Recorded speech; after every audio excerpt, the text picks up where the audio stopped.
is your post-match pint after Liverpool deservedly got beat by 2-1 by the FA Cup winners Crystal Palace. I've got with me Adam Melia, I've got Stu Wright. It's a game that happens in phases, Stu. Let's deal with the first phase. The first phase lasts in the end 55 minutes.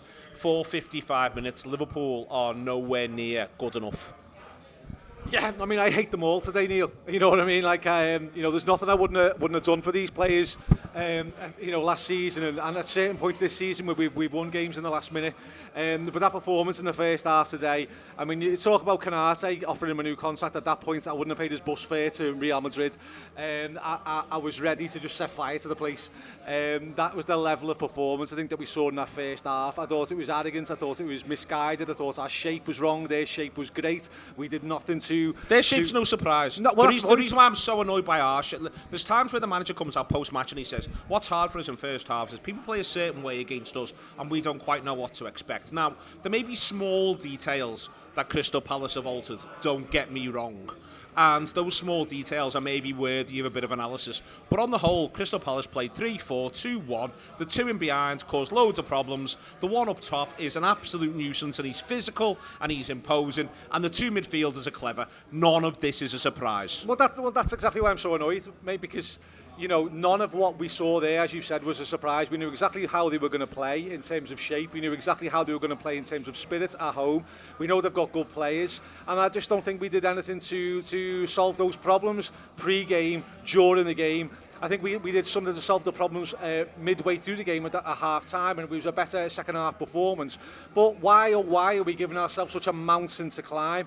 And by the way, it could have been a bigger mountain. The goalkeeper's the only reason it isn't. If they were 5-0 up in the first half, I couldn't have argued. I couldn't have argued because, you know, they played really well. But what I give the Liverpool players absolutely no excuses for, regardless of shape, regardless of prep, we're second to every second ball. Every single second ball in that first half, we're a million miles away. And I just think we were doing the same things over and over again that they expected us to do, that they wanted us to do, trying to play through the middle. Their midfield was clearly on top of ours. There's no space through the middle. So why are we trying to play through the middle when you've got a team who are that well drilled and that compact? Why aren't you trying to stretch them? Why aren't you trying to switch the play? Why aren't you trying to get behind them instead of going through the midfield, bypass the midfield? I always think as well, and this is not after the fact, this is before the fact, right? Whenever we play, and we've got enough experience of this over the last few years, including under Jurgen Klopp, whenever we play with teams who play three at the back and we play one up front, we struggle. The best thing that you can do when you play against three at the back is to play two up top, because it causes problems. They're not expecting that. And I think, you know, it was crying out, even with the players that were on the pitch, even with the 11 that had been named, very early on in the first half, it was crying out for us to just make a little switch and play two of them up top together, play them close together so we can feed off those scraps together. But we had this weird situation where I've been an advocate of Wright on the left, to be honest, rather than getting lost in midfield. But in this situation, that just wasn't working. And okay, he was drifting inside, but Isaac was so isolated, and we were absolutely adamant of playing through the midfield, even to the point where Conor Bradley is the fullback. Every time he got it, instead of stretching going wide, he's been told to come inside. It was driving me mad. I want to talk a little bit about drifting, because you're coming up against something rigid. The way they play is really quite rigid. They have a 3 centre-backs. They've got 4 then who play really, really well. Mitchell, maybe you could say, drifts in between being a left-back and being a left midfielder, but that's fine. Munoz plays as a right midfielder most of the time. That's their ideal. And then they've got the 2 lads who really quite rigidly stay in the line behind the centre-forward. The reason why I say this is, I think, Adam, it's good to have the idea of drifting when you feel like you're playing really, really well.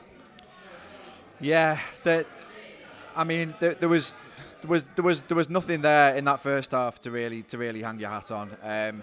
And like you say, they don't do anything unexpected. Having said that, they were good. But I don't really... They're helped by the goal, by the way. The goal comes early. It comes from a set piece.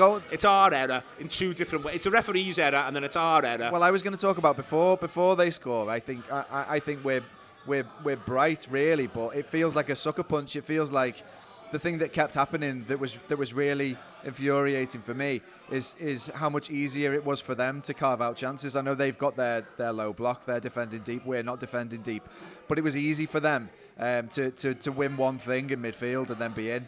And you know we are slightly unlucky because it's not a corner that they score from.